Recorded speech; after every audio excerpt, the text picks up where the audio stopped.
உலகில் உள்ள காளை வகைகளில் மிகவும் சிறப்பு வாய்ந்த காளை என்றால் எதை சொல்வீர்கள்?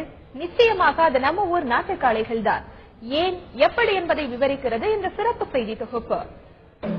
உலகில் ஏறக்குறைய அனைத்து நாடுகளிலும் காளைகள் உள்ளன.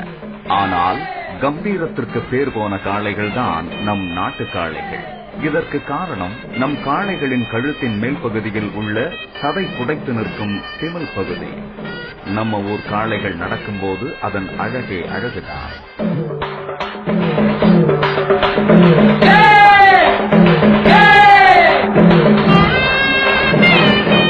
திமில் பெருத்து கம்பீரமாய் நடைபோடும் தமிழக கிராமத்து காளைகள் மாட்டு வண்டியில் எவ்வளவு சுமை வைத்தாலும் அனாயசமாக சுமையை இழுத்துச் சென்றுவிடும்.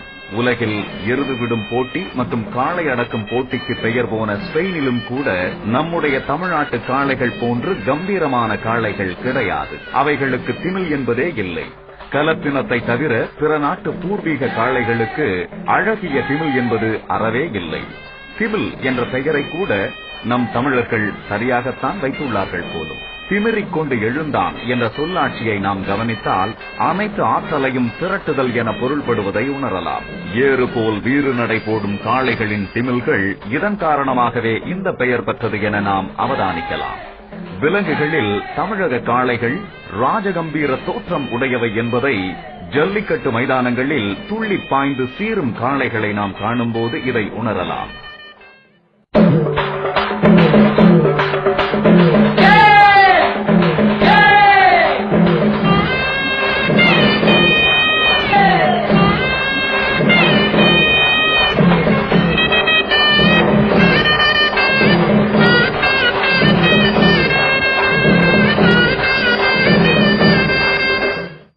நாட்டுக்காளை, கண்ணபுர காளை, தெற்கத்தி காளை, வடக்கத்தி காளை, காங்கேயம் காளை, புலிக்குளம் காளை உள்ளிட்ட காளைகள் தமிழகத்தில் உள்ளன. இவைகளில் காங்கேயம் காளைகளின் அழகில் சொக்கிப் போகாதவர்கள் இருக்க முடியாது.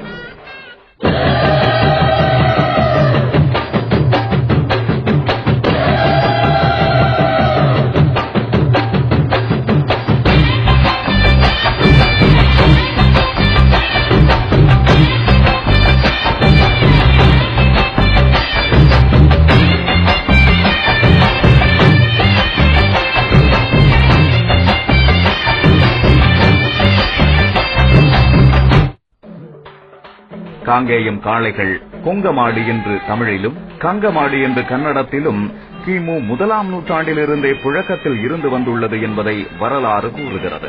காங்கேயம் காளைகளின் திமில் அழகில் மயங்கிய பிலிப்பைன்ஸ், மலேசியா, பிரேசில், இலங்கை நாடுகள் அதிக அளவில் இறக்குமதி செய்கின்றன.